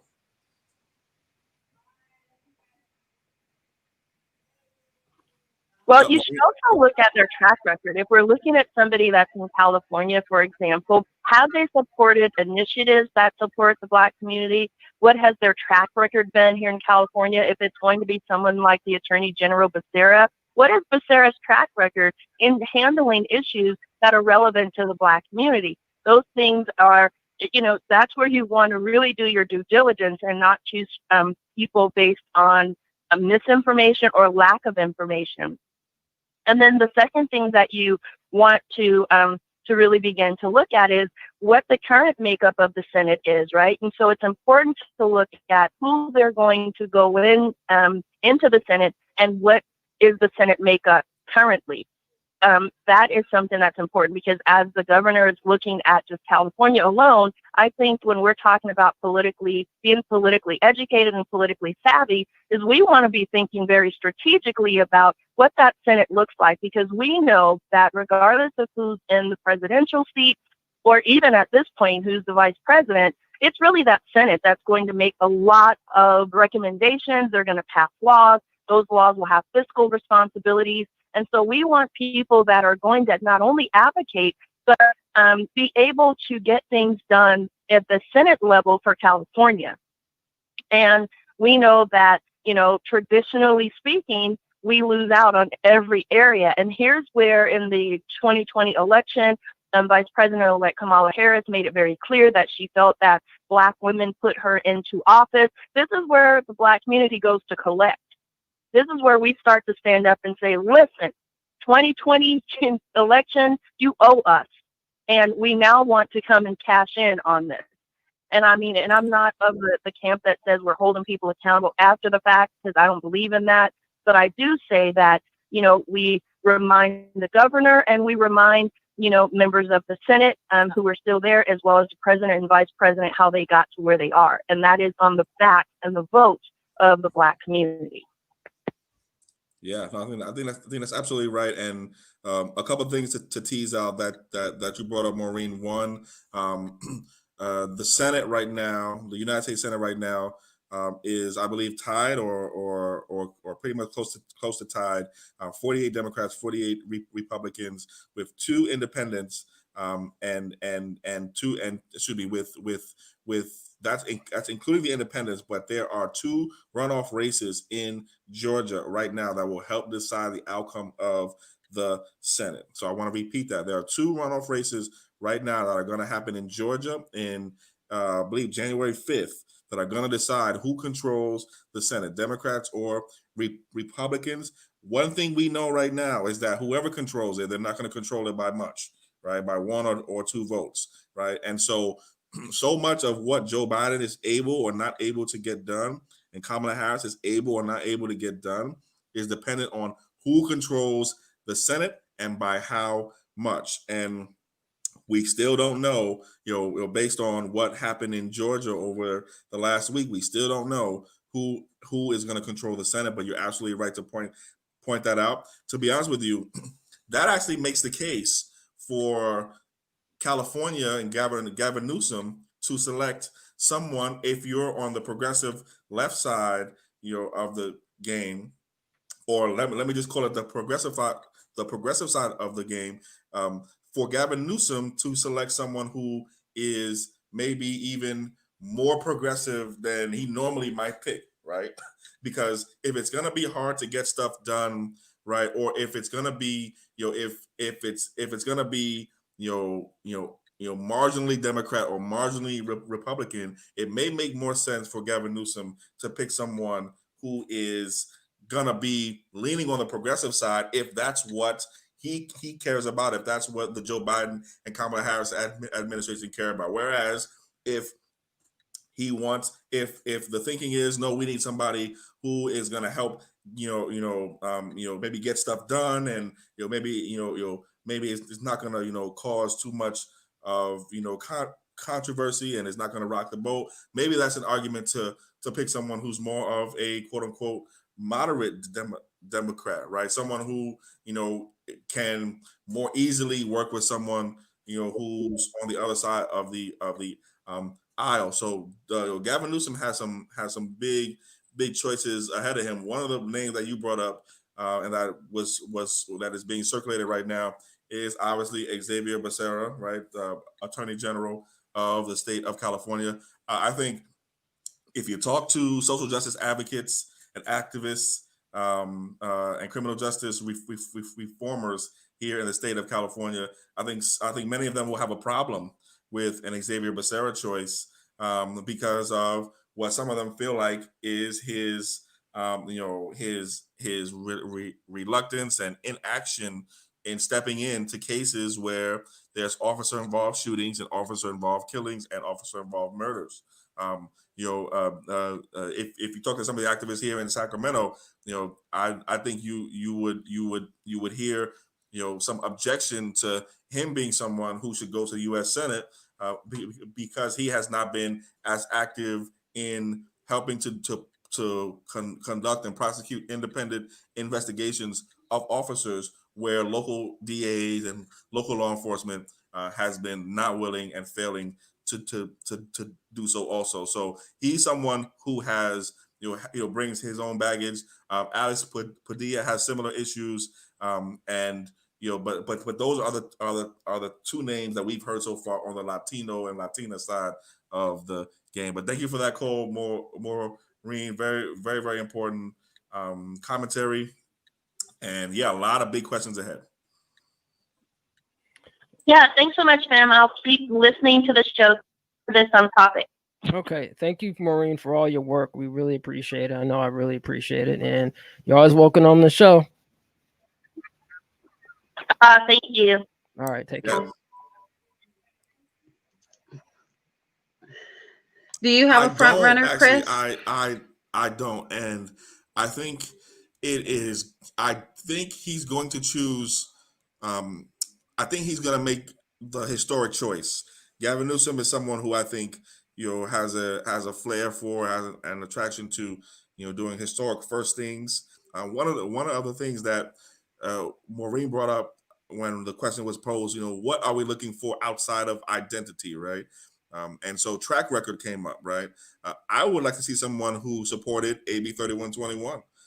I would like to see somebody who publicly supported and helped advocate for and help the governor get to a signing on AB 3121, which is the California Task Force to Study and Develop Reparations Proposals for African Americans, with a special consideration for African Americans who are descended from persons enslaved in these United States, right, or what we call American descendants of slavery. I think that's something that I would be looking for. In a pick from Gavin Newsom, and I would pose that question, and I would ask that Gavin Newsom make that a part of his, questionnaire, or his vetting process, right? Were you supportive of the bill that I just signed? And also I would like to know that person's stance on Prop 16. To be honest with you, the governor of California, Gavin Newsom, was supportive of Prop 16. I would like to see someone who was supportive of Prop 16, even though it failed, and also supportive of AB 3121. As far as front runner one, and I think we haven't even seen the full slate of candidates yet. I think right now we're talking some preliminary names. I can't imagine that there wouldn't be a Latina woman who wouldn't be in the running also. Right now we're talking about two Latino dudes. I can't imagine that there wouldn't be also a Latina woman. I think that would be doubly historic for Gavin Newsom. Who may himself have his own eyes on higher office, let's say, at some point soon. But I don't have a front runner right now. Okay, so we've got some homework to do, shaping that. All right, and then we'll move on here to the next topic. What do we have here?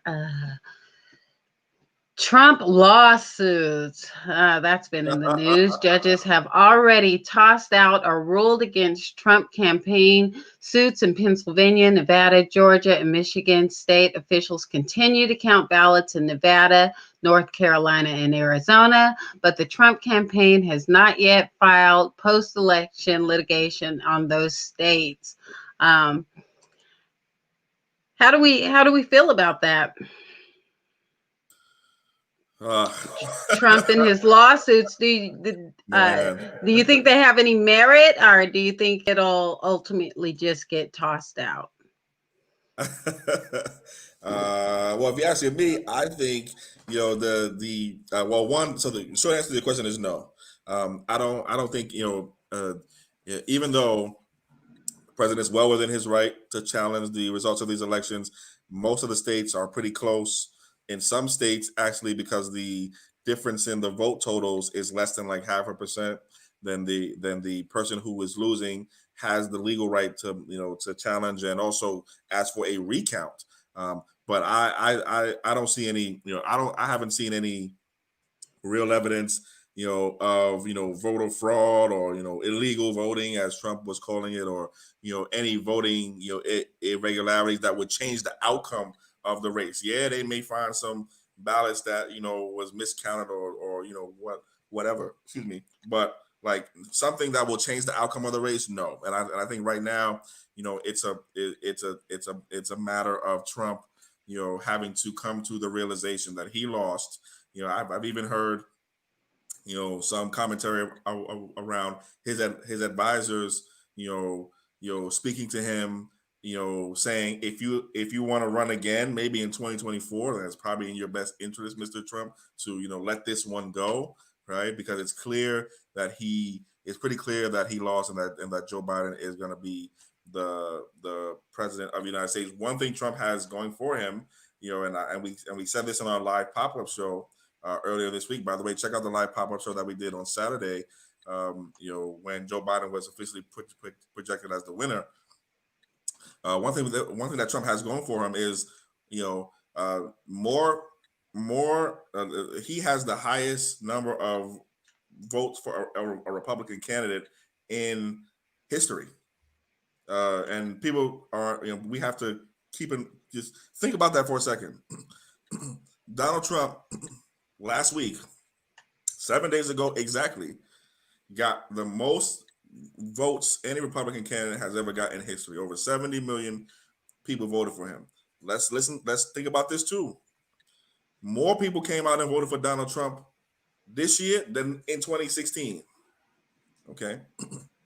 So if Donald Trump wants to run in 2024, which there is I think a better than fair chance right now of him running in 2024. Some polling I saw said that 70% of Republicans think that the election was not free and fair, right? And so what you're hearing and seeing from Donald Trump right now around these lawsuits is probably more politics than substance. It's probably to keep the idea in the minds and hearts of his base, that something was wrong with this election. Hey, come out for me in 4 years, right? Keep that in mind too. Also, some of it might be directed at the Senate elections in Georgia, right? If you're able to keep in people's minds, especially the Republican parts of your base mind, that hey, something was wrong with the election for president, that might be a mobilizer. It might be something that gets out the vote for Republicans in Georgia to make sure, hey, okay, we lost the presidency, but we damn sure don't want to lose the Senate. So let's get out there and vote for the Republicans, on the Senate side, and make sure that make sure that Mitch McConnell keeps his his power. Question in the chat is where does Warnock stand on immigration? ADOS got killed in this election largely due to the immigrant population. This is unsustainable. I'm not sure what Mr. Warnock's in Georgia's position is on immigration, and the Georgia population is different than the California population. But if I had to guess, his position is largely in line with what the Democratic Party's larger position on immigration is. But to the point and to the question about these lawsuits, there were 300 or so lawsuits filed around the 2020 election before November 3rd. So we were always going to have a lot of lawsuits, and I think most of this is politics right now. It's setting himself up for a 2024 run. And get ready, y'all. If y'all thought the 2020 race was fun, get ready for a 2024 Donald Trump race, right? Donald Trump is not going away. If you thought Donald Trump was going away, after this election, and he was going to sort of just fade into history and go in a corner somewhere, it's not going to happen. I think he's priming himself and priming his base right now to run in 2024. And these lawsuits, especially if you believe that statistic that says that 70% of Republicans think the election was basically stolen. Yeah, Chris, I'm going to read it's like an article about some intelligence that should be shared. It's on npr.org. I guess I'll put it in the chat for everybody, but I'm just going to read it real quick. Just a couple sentences. As President-elect Joe Biden should start receiving the same daily intelligence briefing as the one prepared for President Trump. But so far, this hasn't happened, and it's not clear when the daily briefings will begin, according to intelligence officials. Sorry about that. Trump has not accepted the election results, and his administration has not yet authorized Biden and his team to start receiving government resources that range from the mundane, like office space and desks, to the highly sensitive, like top secret intelligent briefings. So yeah, man, what do you guys think about that one? So a couple of good points there. One, let's be clear. Let's do some political education, because that's everything we do. We sprinkle the political education on it, right? So let's be clear. The election results are not final yet, right? In December of this year, the Electoral College is going to meet and officially finalize and publish the final results of the election. What you've seen over the last couple of weeks, and or last week, on election day, and what you see every 4 years around election day for the presidency, at least, are media outlets that are projecting who the winner will be based on the voting totals in and around election day. And so that's why we said on Sunday and Saturday that Joe Biden is the projected winner, right? The Electoral College is going to come out and officially say who the winner is based on all the voting and stuff like that on in December of this year. So so let's start there. To the point about receiving the briefings, generally generally the nominee for each party, no matter if one is an incumbent or not, generally that person will start receiving highly classified briefings before the election. So I want to make this point clear. Normally, you'll see right after, let's say, the primaries finish, and let's say like a March of this year, you'll see two things. You'll see one, the nominee, whoever it is, whether they are in office or not, they'll get two things. They'll get Secret Service.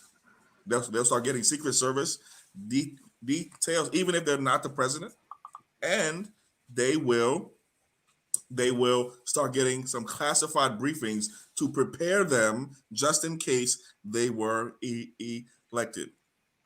Once you get to the there's also a law, and I forget the name of the law, that says that the transition teams,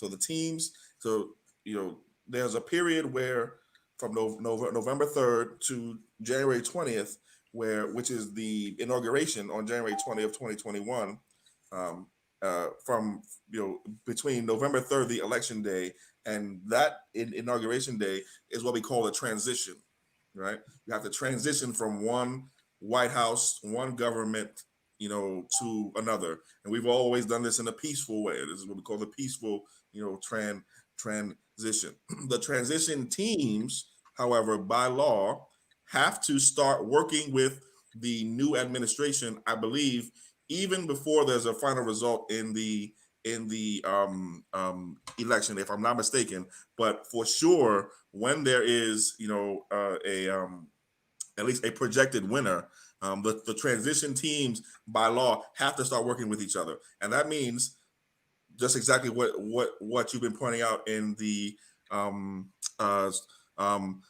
story, right? You in addition to the briefings that you were getting, you start getting even more briefings. You start getting even more access. You start coordinating handoffs. You start doing an inventory of what's there and who's there, and what you may have to replace this or that with. I mean, it's a full operation to transition from one administration to another, and it's and Donald Trump can he can do whatever he wants to try to stop that transition from happening, but most of it's already in the law, so he's not going to have much success in trying to stop the smooth and peaceful transition from one government to another. Doesn't mean he won't try, though. I mean, if you know Donald Trump, and if we know anything about Donald Trump, he is stubborn, right? So he's gonna fight this until he can't fight anymore.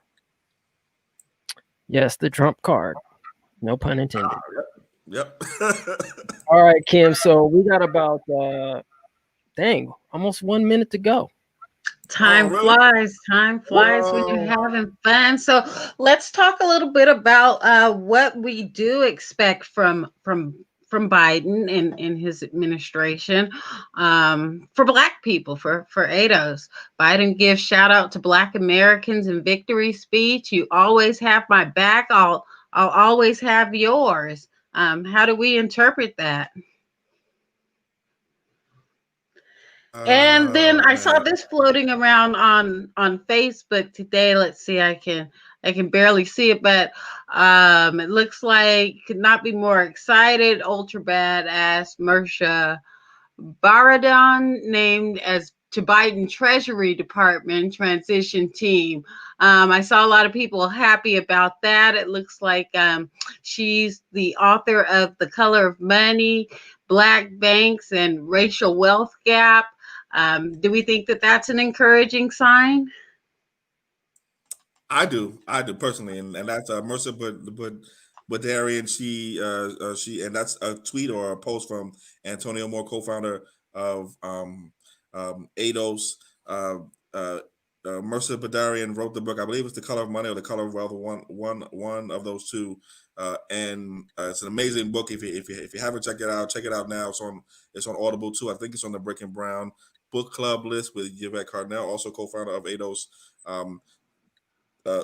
And perfect segue because it looks like, and from this announcement, that MRSA is going to be on the transition team, and we were talking about transition teams, right? For the Treasury, MRSA's work has been fundamental to a lot of the ADOS work ourselves, right? We use a lot of her work, specifically in the color of money, to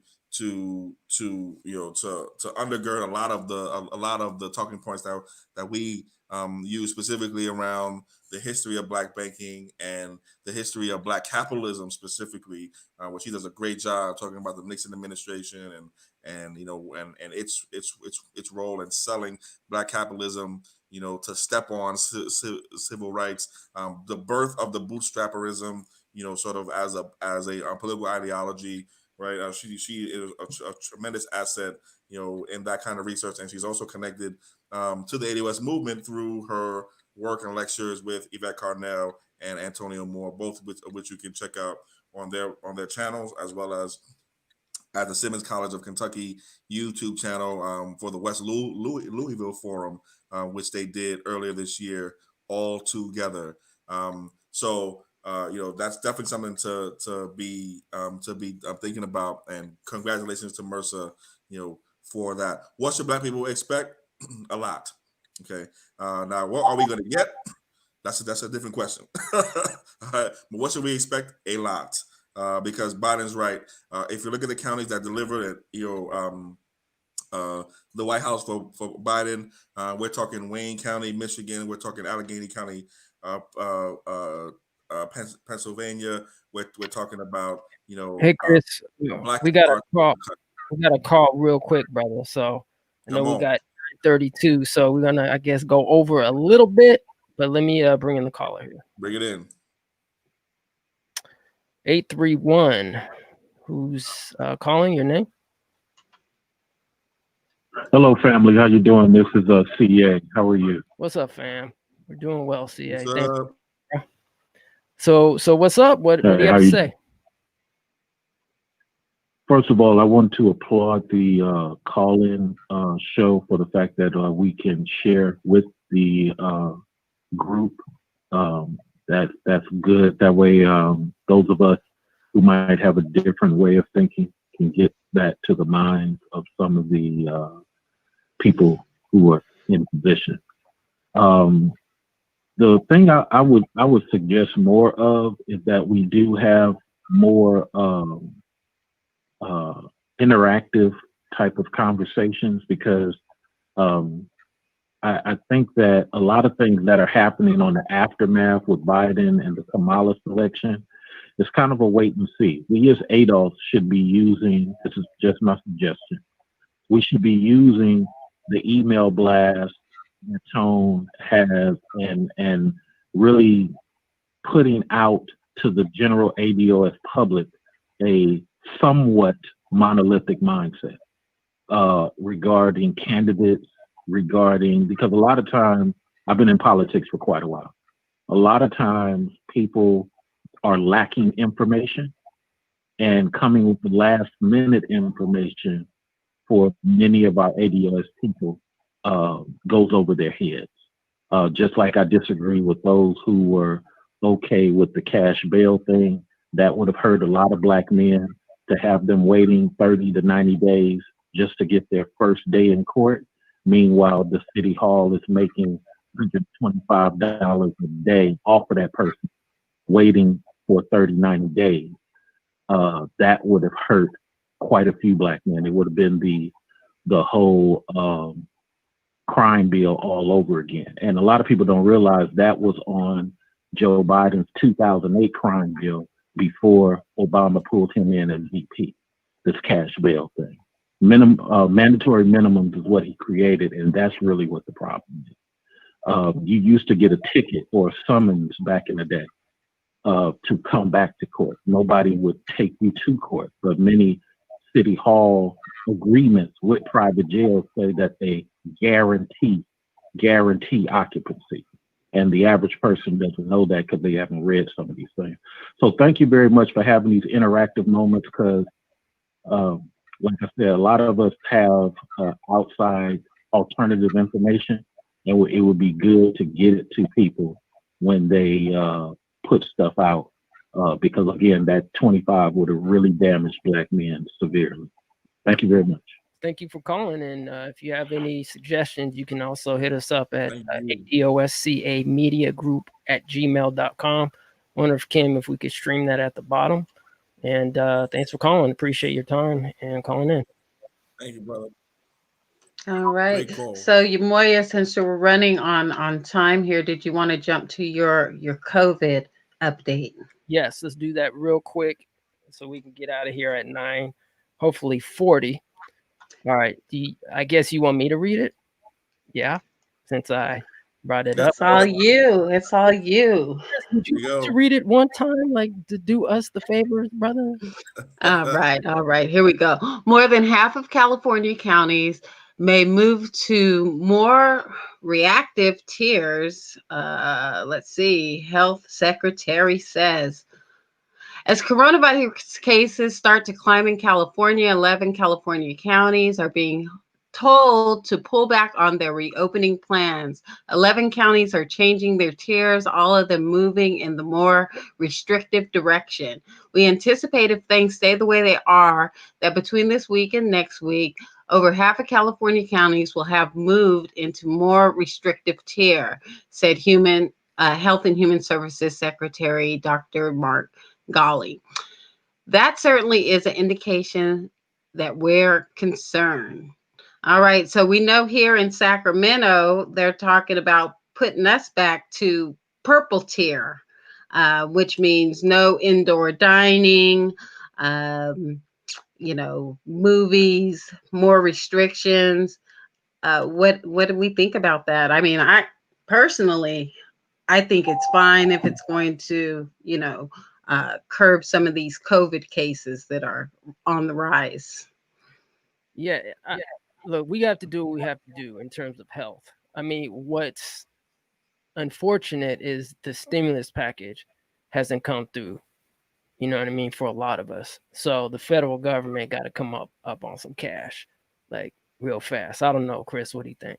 Yeah, I'm about to say, yeah, they gotta come up with they gotta compensate us, and they gotta accommodate us, especially if we're talking closing down Black businesses again, closing down Black beauty parlors and barbershops and restaurants again. Black businesses got hit real hard, and so the federal government, the state government, if you're gonna do this, we understand. We want to protect our customers as well. If our customers are sick, it doesn't make sense for us to have the doors open, but at the same time, people do have to make a living. People do have to make a livelihood, especially if we're talking about Black-owned businesses, and Black employees also. So, the state government got to step up. Our cities got to step up, and definitely our federal government has to step up. This is absolutely critical and crucial, especially if we're going to take some of these, what are probably, very, very well meaning and also very well needed, steps. But, don't just do one side, do all sides, right? Make sure that you are also, taking care of people when you shut them down, right? And when you have them furloughed or have them not working anymore, make sure you take care of them, economically, because, it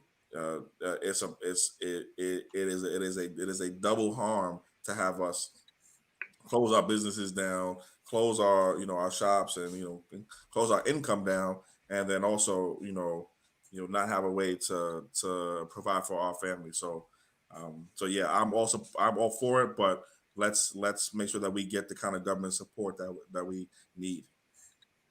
It looks like the type of support that we're getting is a rush to a vaccine.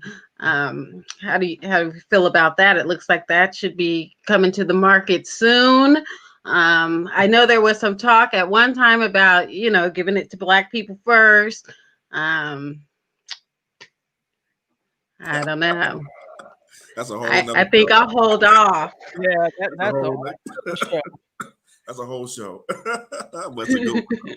I got to get my research papers ready for that one. So I don't think. Do you have that slide about the production stuff that we can do? I do. So, fam, if you guys have any show intros, you guys need outros, voiceovers, script copy, promos. Hopefully, we can get it around 48 business day turnaround. And yeah, so email us at adoscamediagroup@gmail.com. That's adoscamediagroup@gmail.com. All right. And with that, are we out? I think so. Yeah. Chris, you have anything else you want to say, brother? No, just thank you to everybody in the audience. Appreciate everybody. Thank you for your time. You are appreciated. You are seen. You are loved. We are here to stay, and we are going to do amazing things on the other side of this election. So thank you for riding with us pre-election, and now let's get to work post-election and make what we want to make happen. All right. Sure. Thanks for joining us today. Thanks for coming through, everybody. Till next time. ADOS up. Peace.